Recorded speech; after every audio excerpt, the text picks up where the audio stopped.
Hey boys and girls, welcome to my YouTube channel 10वीं academy. आप सभी लोगों का बहुत बहुत स्वागत है मेरे यूट्यूब चैनल पे। और पिछले वीडियो को आप लोगों ने जो कमेंट्स किए, जो लाइक्स दिए, उसके लिए बहुत बहुत शुक्रिया, क्योंकि आप ही लोग वो इंस्पिरेशंस हैं जिनकी वजह से हम लोग इतनी मेहनत कर पाते हैं और हमेशा नए वीडियो साथ में और अच्छे अच्छे कंटेंट साथ में नया वीडियो बना पाते हैं। तो शुरू करते हैं। आज का जो टॉपिक है हम लोगों का national income and related aggregate से आपका ये सेकंड वीडियो है।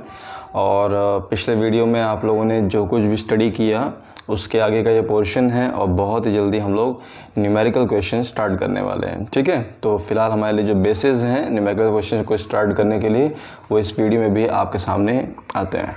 तो हमारा जो आज का टॉकिंग पॉइंट्स हैं वो पहला, gross and net concept of domestic product, यानी इसमें हम देखेंगे कि डोमेस्टिक प्रोडक्ट को हम ग्रॉस और नेट के कॉन्सेप्ट में कैसे स्टडी करते हैं। ठीक है, फिर आपका सेकंड आता है domestic product at market price and factor cost, यानी डोमेस्टिक प्रोडक्ट ही आपका मार्केट प्राइस पे कैसे उसको हम कैलकुलेट करते हैं और फैक्टर कॉस्ट पे उसे कैसे कैलकुलेट करते हैं। ठीक है, और थर्ड हमारा आता है नॉमिनल जीडीपी और रियल जीडीपी। ये थर्ड पॉइंट तो बहुत ज़्यादा इंपॉर्टेंट है।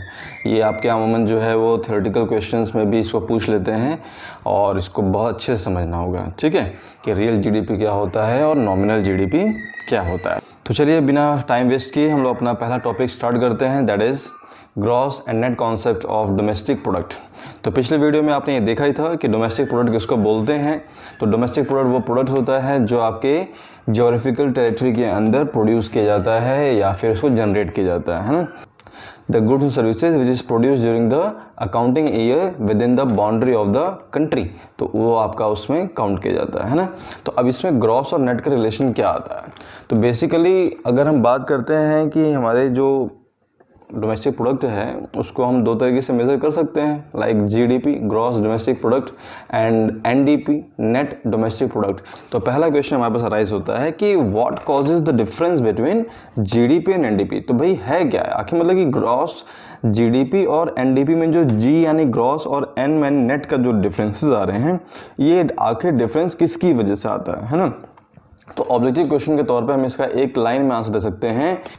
तो एक्चुअली में हम कह सकते हैं कि depreciation causes the difference between GDP and NDP. तो डेप्रिसिएशन को हम क्या बोल सकते हैं, कंजम्पशन ऑफ फिक्स्ड कैपिटल बोल सकते हैं। अब जैसे कि मैंने बिल्डिंग परचेज किया तो बिल्डिंग पे मैंने क्या यूज़ लगाया, अपना फिक्स्ड कैपिटल लगाया। अब उसको यूज़ कर रहा हूँ तो यूज़ करने के बाद क्या होगा, उसकी वैल्यू डिक्रीज होगी, बिल्डिंग की घट रही है क्योंकि वो ख़राब हो रही होगी जो कुछ भी है। तो कंटिन्यूसली यूज़ करने की वजह से क्या हुआ, मैं उसके कंजम्पशन कर रहा हूँ, तो कंजम्पशन की वजह से आपका डेप्रिसिएशन क्या होता है। तो कंजम्पशन ऑफ फिक्स्ड कैपिटल, यानी फिक्स्ड कैपिटल को यूज़ करने से जो वैल्यू डिक्रीज होगी वो डेप्रिसिएशन है। तो डेप्रिसिएशन आपका जीडीपी और एनडीपी के बीच में डिफरेंस होता है। तो अगर देखा जाए तो क्या होगा, फार्मूला के बेसिस देखें तो जीडीपी में से अगर हम डेप्रिसिएशन को लेस कर देते हैं, यानी ग्रॉस वैल्यू में से डेप्रिसिएशन अगर लेस कर दिया जाए तो हमारे पास क्या बचता है, नेट बचेगा। यानी ग्रॉस डोमेस्टिक प्रोडक्ट उसमें से डेप्रिसिएशन माइनस कर दिया जाए, depreciation charge on buildings, depreciation charge on plant and machinery, whatever depreciation value which is been charge on the fixed assets, तो वो डेप्रिसिएशन वैल्यू अगर हम लेस कर दें तो हम कह सकते हैं कि हमारा नेट डोमेस्टिक प्रोडक्ट इतना बनता है। Is it clear. और इसी फार्मूले को हम अगर रिवर्स कर देते हैं तो डेप्रिसिएशन आपका इक्वल्स टू के अपोजिट साइड में चला जाएगा, तो वहाँ जाके ऐड हो जाएगा। तो इक्वेशन क्या बन जाएगी, net domestic product plus depreciation add कर देंगे उसमें और ये देगा आपको answer is equals to GDP. दोनों ही इक्वेशंस आपके क्या हैं, वाइस वर्सा हैं। क्लियर है। तो होपफुली आपको डेप्रिसिएशन का जो कॉन्सेप्ट है वो याद हो गया होगा। अब ध्यान देंगे कि ये एक एक कॉन्सेप्ट आपके नेशनल इनकम के न्यूमेरिकल क्वेश्चंस में यूज़ होने वाले हैं। Gross minus depreciation is equals to net value, net plus depreciation is equals to gross value. इस चीज़ को अच्छे से दिमाग में बैठा लेंगे। Is it clear. तो आगे चलते हैं हम लोग अपने हमारा सेकंड टॉपिक है domestic product at market price and factor cost. तो एक्चुअली में मार्केट प्राइस और फैक्टर कॉस्ट में जो डिफरेंसेस हैं, जैसे हम बात कर सकते हैं तो वो आपका क्या होता है, अगर हम देखें कि हमारे पास टू सेक्टर इकोनॉमी है, गवर्नमेंट और प्रोड्यूसर। तो गवर्नमेंट और प्रोड्यूसर के बीच में दो ट्रांजैक्शंस का एक्सचेंज हो सकता है। तो एक होता है कि प्रोड्यूसर जो है अपनी गवर्नमेंट को टैक्स देगा, ठीक है, यानी गवर्नमेंट को टैक्स रिसीव होगा, तो पे कौन कर रहा है? प्रोड्यूसर कर रहा है। तो आप खुद सोचिए कि अगर मैं एज अ प्रोड्यूसर मैं अपने गवर्नमेंट को सामान प्रोड्यूस करने के लिए मैं टैक्स दे रहा हूँ किसी प्रकार का, तो क्या मेरे प्रोडक्ट की वैल्यू डिक्रीज हो जाएगी या बढ़ जाएगी? बढ़ जाएगी। तो अगर क्या होगा, if producer is paying taxes, तो उसके द्वारा बनाया हुआ सामान जो है जब वो मार्केट में आएगा क्या हो जाएगा? बढ़ जाएगी उसकी कीमत। दूसरा ट्रांजैक्शन होता है subsidy. Subsidy is given by government, it is a financial relief given by the government to the producer. तो इसकी वजह से आपके प्रोड्यूसर को थोड़ा सा फ़ायदा हो जाता है, तो उसको थोड़ा सा फाइनेंशियल हेल्प मिल जाती है। उस कंडीशन में प्रोड्यूसर के ऊपर थोड़ा सा बर्डन लूज हो जाता है, कम हो जाता है। तो आपके बनाए हुए सामान की कीमत जो है, जिस तरह से टैक्स पे करने से प्रोडक्ट की वैल्यू बढ़ जाती है, वैसे ही गवर्नमेंट सब्सिडी रिसीव करने पे हमारी जो वैल्यू होगी वो क्या हो जाएगी? कम हो जाती है, क्योंकि गवर्नमेंट उसको बेनिफिट दे रही है, जिसकी वजह से जो प्रोड्यूसर होगा उसको फ़ायदा हो जाएगा। Is it clear? तो फिलहाल ये दो आपके हैं, टैक्स और subsidy, which causes the difference between market price and factor cost. यानी आपके बनाए सामान में और बेचने के दाम में दोनों में जो डिफरेंस आता है वो टैक्स और सब्सिडी की वजह से आता है। Let's check it out in the equation, है ना, कि इक्वेशन में कैसे ये आपका काम करता है। Taxes on goods raise the market price. तो टैक्सेस जो होंगे प्रोड्यूसर जब देगा तो क्या होगा? उसके मार्केट प्राइस बढ़ जाएंगे, क्योंकि प्रोड्यूसर के ऊपर बर्डन बढ़ रहा है, तो he will add the value with the price of the commodity. और सब्सिडी जब रिसीव होती है प्रोड्यूसर को तो फाइनेंशियल हेल्प मिलती है, प्रोड्यूसर पे बर्डन नहीं पड़ता है, तो in this situation the price can be reduced, यानी कुछ कॉस्ट कम कर सकते हैं हम लोग, है ना। तो ये आपके दो हैं, taxes and subsidies. How does it works? Let's check it out. तो गुड्स एट फैक्टर कॉस्ट, जो पहला टॉपिक इसमें दिख रहा है आपको वो क्या है? Goods at factor cost. इसका मतलब है कि गुड्स को बनाने में लागत कितनी आई। तो सोचिए कि इसको बनाने में 20 रुपये लगा, ठीक है, प्रोड्यूस करने में 20 रुपये लगा है। तो अभी क्या है, अगर आप टैक्स देते हो एज अ प्रोड्यूसर, गवर्नमेंट को टैक्स दे रहे हो, आपने 2 ही रुपये टैक्स दिया, तो आप अपने जो प्रोड्यूसर है अपने पास से वो टैक्स दे रहा है, तो उस टैक्स की वैल्यू कहाँ से लेगा? कस्टमर से लेगा। तो 20 रुपये में जो उसने प्रोड्यूस किया है उसमें 2 रुपये वो क्या करेगा? ऐड कर देगा, 2 रुपये एज ए टैक्स, क्योंकि उसने टैक्स दिया होगा। तो इससे क्या होगा? उस प्रोडक्ट की वैल्यू बढ़ जाएगी। तो फैक्टर कॉस्ट प्लस टैक्सेस। दूसरी ओर अगर आपको सब्सिडी मिल जाती है गवर्नमेंट की तरफ से तो आपके प्राइसेस कम हो जाएंगे, तो माइनस कर देंगे सब्सिडी की वैल्यू, तो ये हो जाएगा आपका माइनस सब्सिडी। और दोनों को टैक्स और सब्सिडी के इक्वेशन अगर देखा जाए तो इनको बोलते हैं नेट इनडायरेक्ट टैक्सेस। याद रखिएगा इस चीज़ को, net indirect taxes equals to tax minus subsidy. तो इसको जब इक्वेशन डालेंगे तो goods at factor cost goods at factor cost plus net indirect taxes, ये आपको दे देगा मार्केट प्राइस। तो आपका जो सामान मार्केट में आता है तो वो आपकी मार्केट प्राइस वैल्यू बोलते हैं इसको, और फैक्टर कॉस्ट वैल्यू वो है जितने पे प्रोडक्ट को प्रोड्यूस किया गया है। तो उसमें टैक्सेस और सब्सिडीज़ को एडजस्ट करके हम अपने प्रोडक्ट की मार्केट प्राइस को निकाल पाते हैं। Is it clear? तो ये आपका फैक्टर कॉस्ट और मार्केट प्राइस के बीच में रिलेशन था, यानी FC factor cost, FC plus net indirect taxes is equals to market price. Clear है? ठीक है, ये आपका सेकंड टॉपिक था जो कि नेशनल इनकम के न्यूमेरिकल क्वेश्चंस में यूज़ हमेशा होते हैं। क्लियर है यहाँ तक? आई होप कि आपको समझ में आ गया होगा। अब आते हैं हमारे nominal GDP and real GDP पे। ये वाकई में थोड़ा सा आपका बहुत ध्यान सुनने वाली चीज़ें हैं। तो नॉमिनल जीडीपी यानी कि आपकी ऐसी GDP which is measured on the basis of current price of the product. जब हम किसी कंट्री की नॉमिनल जीडीपी को कैलकुलेट करते हैं तो हम उस प्रोडक्ट की करंट प्राइस को ध्यान में रखते हैं, तब जाके निकलता है हमारा नॉमिनल जीडीपी। ठीक है, तो nominal GDP it is the market value of the goods and services ये आपके गुड एंड सर्विसेज की वो वैल्यू है which is produce in the country during the accounting year, जो उस फाइनेंशियल ईयर में प्रोड्यूस की गई है, and estimated at current price. Current price का मतलब है जो मौजूदा हाल में उसकी कीमत चल रही है उसके अकॉर्डिंग। दूसरी आपका आता है रियल जीडीपी।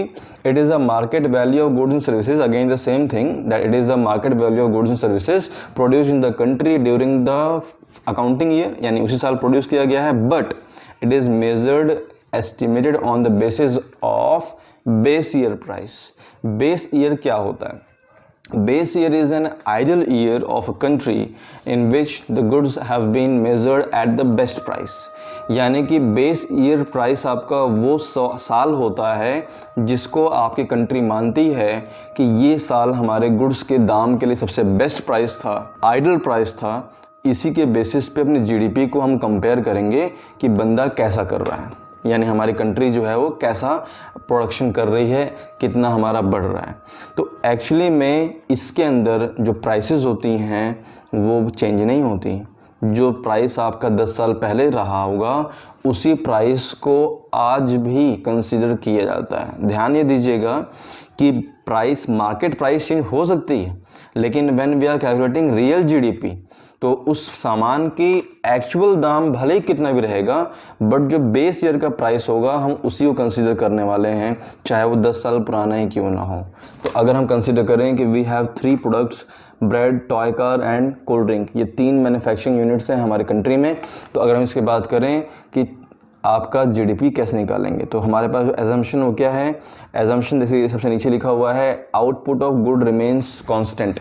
नॉमिनल जीडीपी के दौरान हम अपने गुड्स की क्वांटिटी को चेंज नहीं करेंगे, ठीक है, इसमें सिर्फ प्राइस आपका चेंज होगा। तो हमारे पास यहाँ पे दिख रहा है पहला है 2009 और 10 का, यानी कि 2009 और 10 को हमने क्या बोला है कि उस समय की कंडीशन कैसी रही होगी। तो आपका ब्रेड जो है वो क्वांटिटी दे सकते हैं, 2 पीसेस प्रोड्यूस हुआ है, टॉय कार आपकी 5 यूनिट्स प्रोड्यूस हुई है, कोल्ड ड्रिंक आपका 2 बॉटल्स प्रोड्यूस हुआ है। और प्राइस क्या है? आपके ब्रेड का प्राइस एक प्रोडक्ट का है 12 रुपीज़, टॉय कार का है 15 रुपीज़ एंड कोल्ड ड्रिंक का है 15 रुपीज़। तो इनका इंडिविजुअल ग्रॉस वैल्यू कितनी हो जाती है? हमारी वैल्यू हो जाती है ब्रेड की 2 क्वांटिटी इंटू में price P 12, that is 24 rupees का प्रोडक्ट प्रोड्यूस हुआ है। टॉय कार आपका 5 यूनिट एंड 15 रुपीज़ आपका पर प्राइस, तो ये जगह 75 रुपीज़ का प्रोडक्शन हुआ है। और बॉटल का अगेन 2 बॉटल इंटू में 15 रुपीज़, दैट इज़ 30 रुपीज़।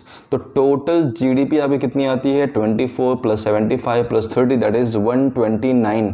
ये आपका 2009 और 10 का है, ठीक है।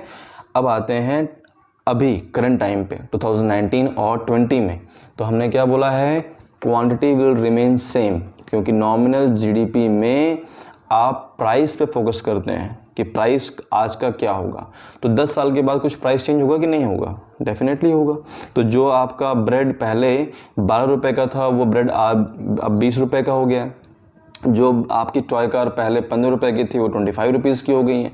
जो कोल्ड ड्रिंक पहले 15 रुपीज़ का था अभी वो 35 का हो गया है।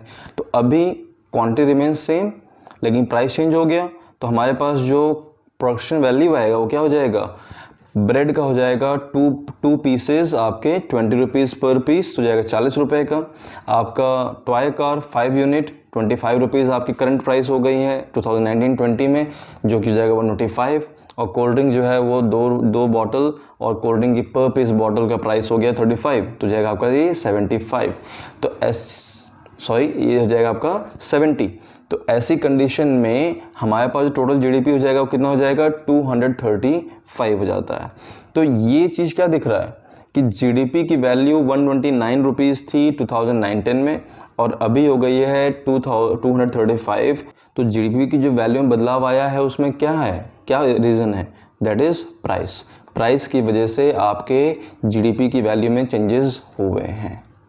क्लियर है? तो नेक्स्ट आपका टॉपिक आता है रियल जीडीपी, जिसमें हम फोकस करेंगे ऑन द बेस प्राइस। इसमें क्या होता है? आपके प्राइस चेंज नहीं होता है, इसमें क्वांटिटी चेंज होती है, ठीक है। तो हम यहाँ पे again same example bread, toy car and cold drinks. तो आप देख सकते हैं 2009 और 10 में 2 पीसेज आपके प्रोड्यूस हो रहे हैं, 12 रुपीज़ का पर पीस प्राइस है, 24 हो गया, टॉय कार 75 हो गया, कोल्ड ड्रिंक का 30 हो गया, टोटल आपका 129 हो गया। लेकिन जैसे ही आप करंट ईयर में आते हैं तो करंट ईयर में प्राइसेस अभी भी हम वही रखने वाले हैं, क्योंकि रियल जीडीपी आपके हमेशा बेस ईयर पे निकाली जाती है। तो रियल जीडीपी के अकॉर्डिंग आपका प्राइस अभी भी वही रहेगा, 12 रुपये ब्रेड का, 15 रुपये टॉय कार का और 15 रुपये कोल्ड ड्रिंक का। यहाँ पे चेंज होती है तो सिर्फ क्वांटिटी। तो क्वांटिटी अभी कितनी हो गई, 10 सालों में कुछ प्रोडक्शन वैल्यू बढ़ेगा। 2 पीस पहले प्रोड्यूस हो रहा था, 5 पीस अभी हो रहा है ब्रेड। 5 यूनिट पहले प्रोड्यूस होता टॉय कार, अभी 20 यूनिट्स हो रहा है।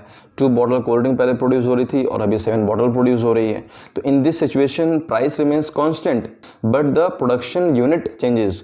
तो इसके अकॉर्डिंग आपका प्रोडक्शन वैल्यू फिर भी बदलेगा। तो यहाँ पे कितना हो गया, आपका ब्रेड की वैल्यू है 60, क्योंकि 5 यूनिट इंटू में 12 60 हो गया। आपका टॉय कार की वैल्यू हो जाती है 10 इंटू 15 150, और आपकी बॉटल की जो कोल्ड ड्रिंक की होती है 7 इंटू 15 दैट इज़ 105। तो ऐसी कंडीशन में आपकी टोटल जीडीपी बन जाती है 265। In this situation the GDP changes because of price. In this situation, the GDP does not changes because of price, because price is constant. The change in the value of GDP from 129 to 265 is just because of change in the quantity of the products. जो product produce हुए हैं उनकी quantity में जो बदलाव हुआ है उसकी वजह से हुआ है। तो ये आपका जीडीपी जो है ये आपकी एक्चुअल जीडीपी है, क्योंकि हम दिखाने के लिए जीडीपी को बढ़ाने के लिए हम अपने प्राइसेस को बढ़ा सकते हैं तो जीडीपी चेंज हो जाती है, जैसे नॉमिनल जीडीपी में हुआ था। लेकिन वो जीडीपी एक्चुअल नहीं होती है, वो फेक होती है, वो हमेशा इन्फ्लेशन दिखाएगी।